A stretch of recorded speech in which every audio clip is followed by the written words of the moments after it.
Hello everyone, Mark Ellis here, welcome to RT Essentials. So you just set up your new 4K TV. It's looking magnificent, mounted on the wall above your dusty old DVD collection. You can't wait to show off your fancy new toy. Your friends are chomping at the bit. They said they're gonna bring over snacks. You got the time, you got the place, pizza's on the way. One huge problem. What are we gonna watch on that thing? Let's remember, not all movies are made equally, and with the cost of 4K displays decreasing, it means more content is available in a higher resolution.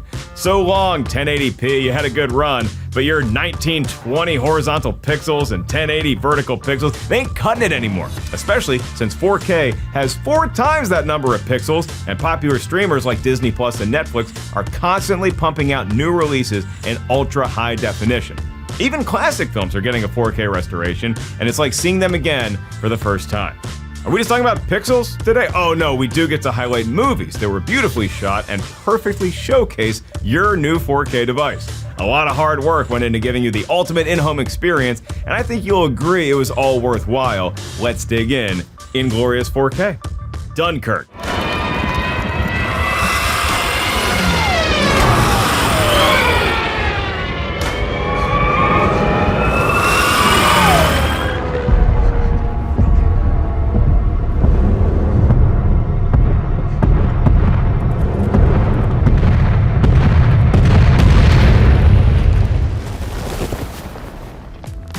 Kicking things off with Dunkirk, Christopher Nolan's powerful depiction of the real-life incident during World War II in which 330,000 French, British, Belgian, and Dutch soldiers were safely evacuated from the beaches of Dunkirk. From the jump, Nolan intended for this film to be a visually appealing film, penning one of his shortest scripts to date, which meant less dialogue and more action, and sparing no expense to ensure that every detail was as historically accurate as possible. He even insisted on filming at the actual beaches in France where these events took place, despite the logistical nightmare of doing so. Nolan and cinematographer Hoyt van Hoytma shot on 65mm large format film stock and IMAX cameras.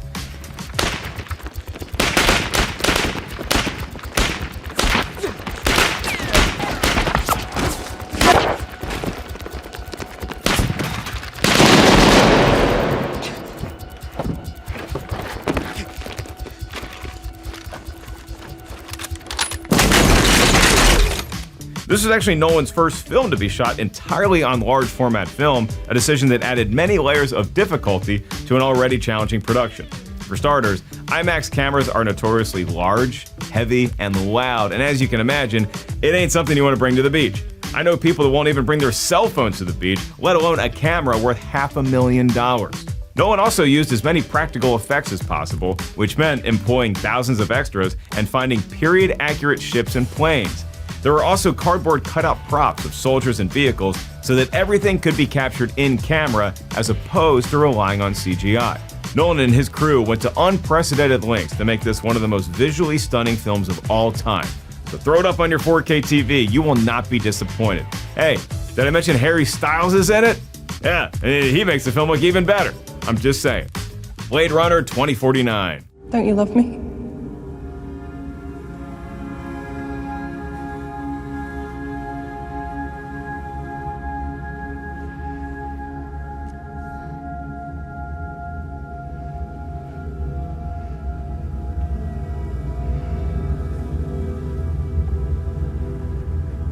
Were green. Denis Villeneuve's Blade Runner 2049 takes us to the year, you guessed it, 2049, where a new Blade Runner, Officer K, unearths a long-buried secret that has the potential to plunge what's left of society into chaos.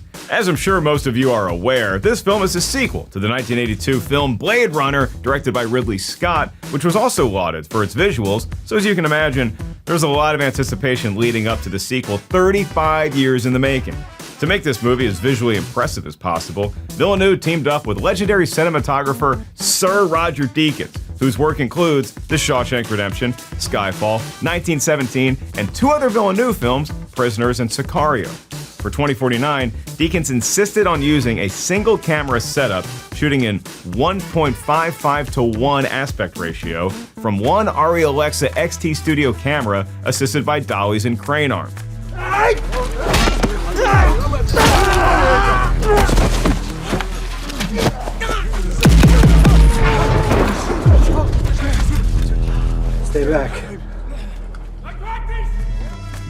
all of you unfamiliar with aspect ratios, it basically refers to the ratio of an image's width to its height. In other words, the size of the image, not something most people would think about, but it ends up making a huge difference in how a film is perceived. Unlike Dunkirk, Villeneuve's 2049 relied heavily on visual effects. So, he hired the creative studio Framestore to create the large-scale environment builds and moody atmospheres, and Weta Digital to create many of the practical miniatures and sets. Combining these elements with Deakins' cinematic lighting expertise created a visual experience unlike any sci-fi movie ever seen. The film even won Best Cinematography and Best Visual Effects at the 90th Academy Awards. Star Trek Into Darkness. Spock, nobody knows the rules better than you, but there has got to be an exception. None. Such action violates the Prime Directive. Shut up, Spock. We're trying to save you. Doctor, the needs of the many outweigh the needs of the few. Spock, we're talking about your life! The rule cannot be broken. Spock! Try to get him back online. 90 seconds to detonations. Spock over here and I were there. What would he do? The second installment in the rebooted Star Trek film series is Star Trek Into Darkness, directed by J.J. Abrams, with cinematography by Dan Mindel. It follows Captain Kirk and the crew of the Enterprise, who are on a mission to the Klingon homeworld seeking to capture a one-man weapon of mass destruction, former Starfleet member John Harrison. Is that his real name? An epic space mission requires an epic approach to filmmaking, so what I'm saying is this crew had to boldly go where no filmmakers had ever gone before. Yeah, I went there. Abrams and Mindel shared an affection for the anamorphic format, which means shooting a widescreen picture on standard millimeter film with a non-widescreen native aspect ratio. Since the image is squeezed horizontally, it creates a trademark oval bokeh and a shallower depth of field, plus that horizontal lens flare. It's just so magical. Mindel reached out to Wally Pfister, who had worked with Nolan on the Dark Knight films, to discuss his experiences shooting anamorphic combined with IMAX. The beach is that way! Oh, no, we're not going to the beach! No! I hate this! I know you do!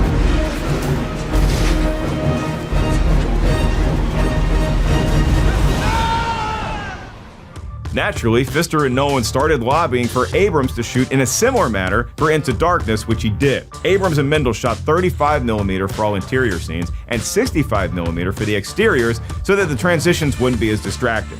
The 65mm material was shot using 4 IMAX cameras with a combination of lenses, some of which were loaned to the production by Nolan himself. And who better than Industrial Light and Magic to provide more than 700 of the film's effect shots, including the rendering of the Enterprise, which you know you can't screw up, unless of course you want millions of Trekkies swearing at you in Klingon all over Reddit.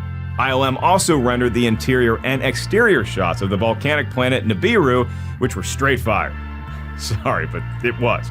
Unsurprisingly, Into Darkness was nominated for Best Visual Effects at the 86th Academy Awards. The Revenant.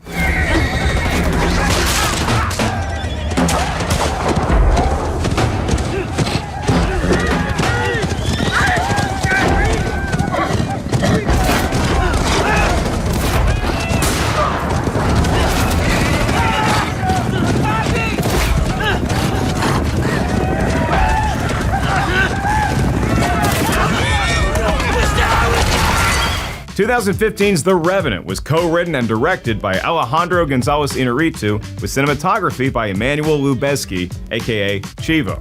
The duo had recently won Oscars for their work on Birdman, and they'd each win again for The Revenant. Actually, Chivo won the Best Cinematographer Oscar 3 years in a row. You see, Gravity came out the year before Birdman.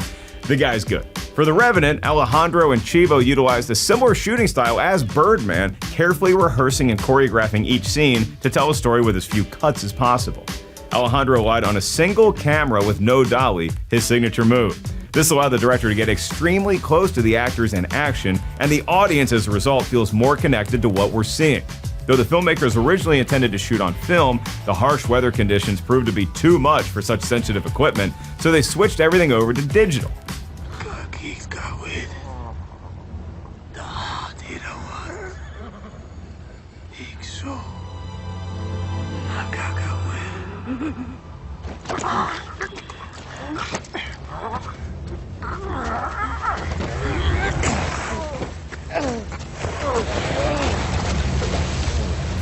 Alejandro and Chivo used telescoping cranes, a Steadicam, and handheld cameras, specifically an Alexa M and an Alexa XT. According to Chivo, they used very wide lenses, which allowed them to show all of the context, all the environment, at the same time as showing the emotion and being able to be closer to the actors. So in his words, the relationship between the environment and the actors is always present. And speaking of environment, this film was shot in the remote wildernesses of Canada and Argentina, where the crew captured some of the most beautiful landscapes and backdrops imaginable.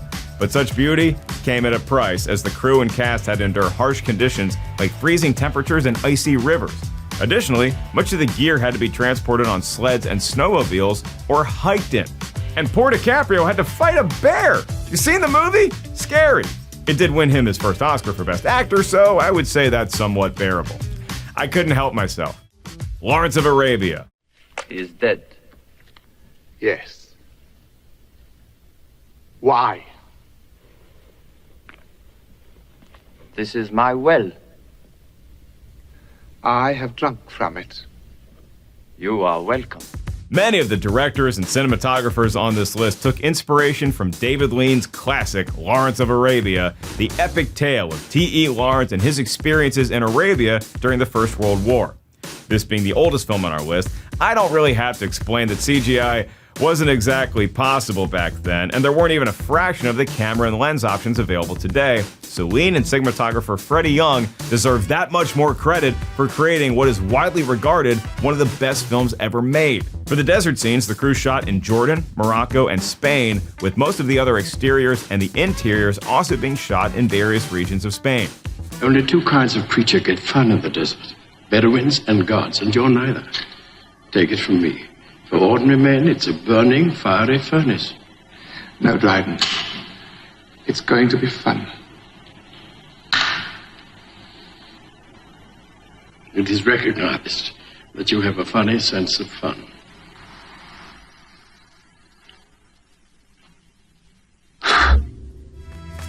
Instead of anamorphic lenses, Super Panavision technology was used for the shooting, which meant 70mm spherical optics. Lean never shot coverage and took time carefully composing each sequence so that he needed as few takes as possible. This was also a cost-efficient method and helped lighten the load for the guys sweeping down the camel tracks in the blazing desert heat after every take. That's a true story. Lawrence of Arabia had undergone several restorations, including a director's cut that was supervised by Lean and released in 1989. An 8K scan/4K digital restoration was completed for Blu-ray and theatrical re-release by Sony Pictures for the film's 50th anniversary. I suggest that you pick that up. This is Steven Spielberg's favorite movie of all time, and that guy seems to know a thing or two about movie making. 2001: A Space Odyssey.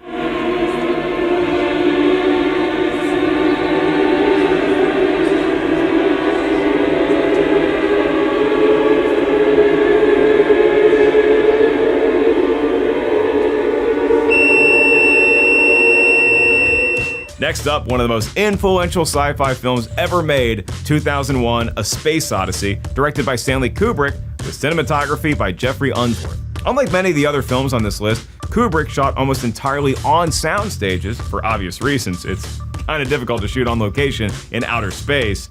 I guess it's only a matter of time before that becomes the norm, though. The studios were located in England, and Kubrick used the same Super Panavision 70mm optics that were used in Lawrence of Arabia, and the color processing was done using the Technicolor dye transfer process, which had undergone improved versions since it became popular during the golden age of Hollywood. It's important to note that this film came out almost a full decade before Star Wars, yet it still visually holds up. A major reason for that was Kubrick's insistence that all of the special effects shots were captured in camera, which meant avoiding blue screens and traveling mats. This in-camera technique was extremely painstaking, much like how Nolan crafted his sequences in Dunkirk. I've still got the greatest enthusiasm and confidence in the mission, and I want to help you.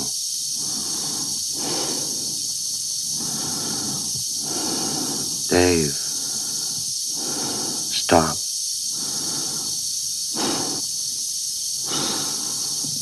Stop, will you?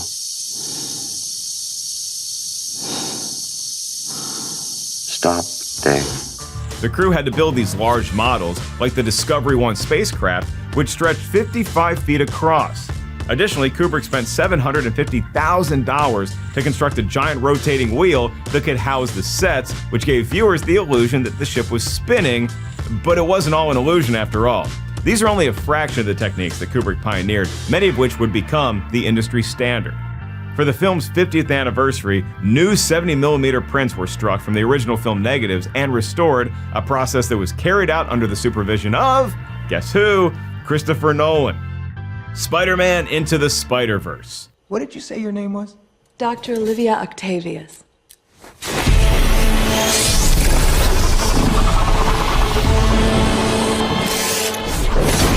Can I assume that your friends call you Doc Ock? My friends actually call me Liv. My enemies call me Doc Ock. I got this! Spider-Man Into the Spider-Verse. Hey, well, just because it's animated doesn't mean it isn't 4K TV worthy. The visual effects team at Sony Pictures Imageworks was tasked with making this film look and feel like a vintage comic book, and specifically pay homage to the work of Sarah Pichelli, who created the iconic protagonist Miles Morales, aka Spider-Man. It's not the Peter Parker one. This is my favorite Spider-Man movie of all time. What started as one animator working with the directors to establish the film's look, then expanded to 60 animators, then 142, and then at one point 177, making this the largest animation crew that Imageworks had ever used for a film. My room!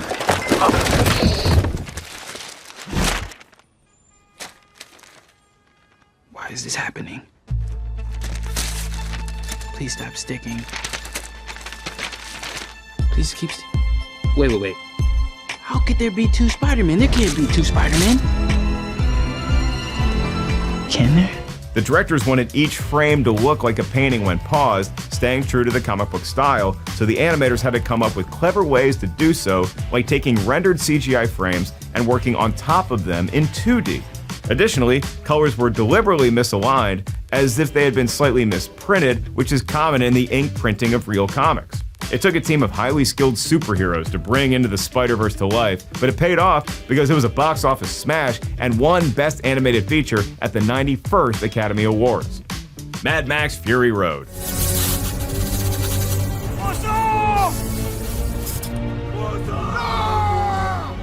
Witness this! Witness!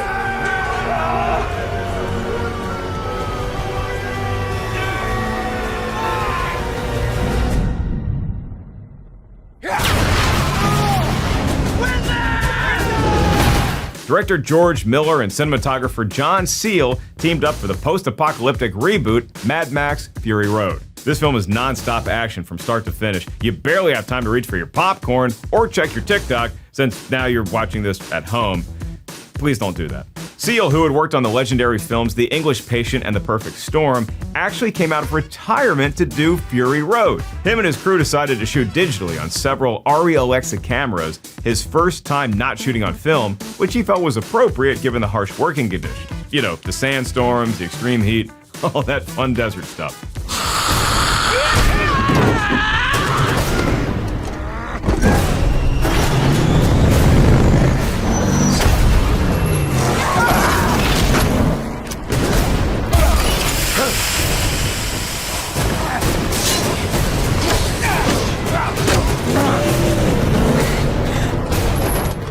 They shot on location in Namibia, with most filming taking place in the Dorob National Park, known for its arid desert plains. It did make for a beautiful setting, and it allowed plenty of space for the crew to build out their rigs and achieve a reported 90% of the effects practically. Also, the more than 150 stunt performers, some from Cirque du Soleil, needed room to, do their thing. Though most of the effects and stunts were achieved practically, the film still required 2,000 visual effects shots, which included weather-altering effects and terrain replacement. So sure, Mad Max Fury Road will show off your TV's 4K definition, but it's also great inspiration for your next Burning Man outfit. Star Wars: The Last Jedi. Part two? Part two. Yes. Yeah, I know. Hey, Sacred Island, watch the language. Old friend.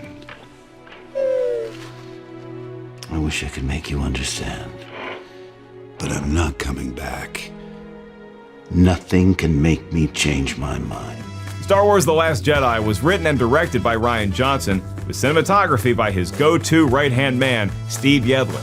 Despite what filmmakers like Christopher Nolan and Quentin Tarantino believe, Yedlin disagrees that film is better than digital and uses The Last Jedi as the ultimate proof that there are other factors that go into achieving a film or digital look aside from the camera itself. That's because The Last Jedi was roughly 50% digital and 50% film, with the footage mixed in every which way. The shots were cut together seamlessly, and even Yedlin had trouble knowing which one was which in post-production.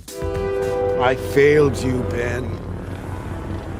I'm sorry. I'm sure you are. The Resistance is dead. The war is over. And when I kill you, I will have killed the last Jedi.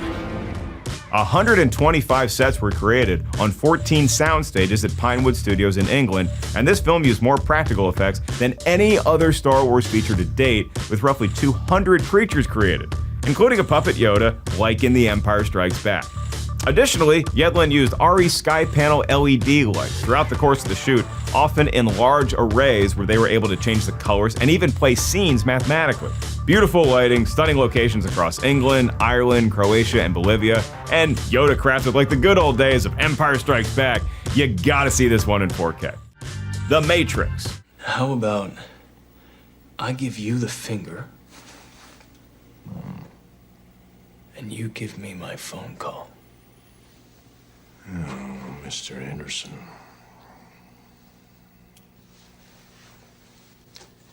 You disappoint me. You can't scare me with this Gestapo crap. I know my rights. I want my phone call.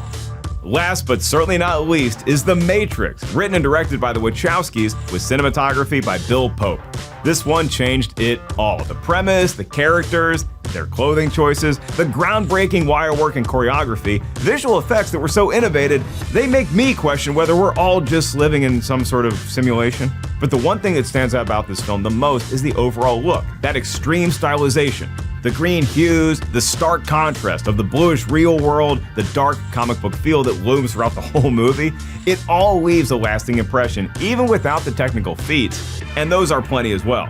I mean, I could spend an entire episode just describing how bullet time was created. I'm gonna enjoy watching you die, Mr. Anderson.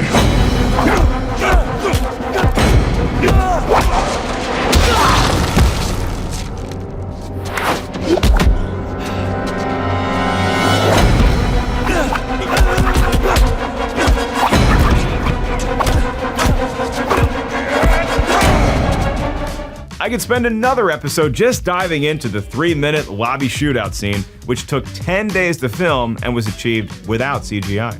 Almost all scenes were filmed at Fox Studios in Sydney and were shot on film using Super 35, 2.39:1 aspect ratio.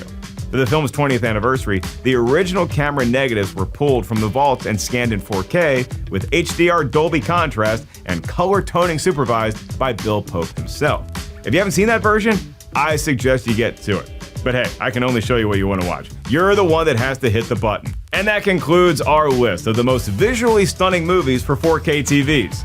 Of course, there's plenty of titles that deserve to be here, but we're all out of time. Don't worry, we got tons of new episodes of RT Essentials coming your way. I'm sure we'll get there soon. Thanks for tuning in. I'm Mark Ellis, and to all you aspiring filmmakers out there, remember what Yoda said: the greatest teacher, failure is.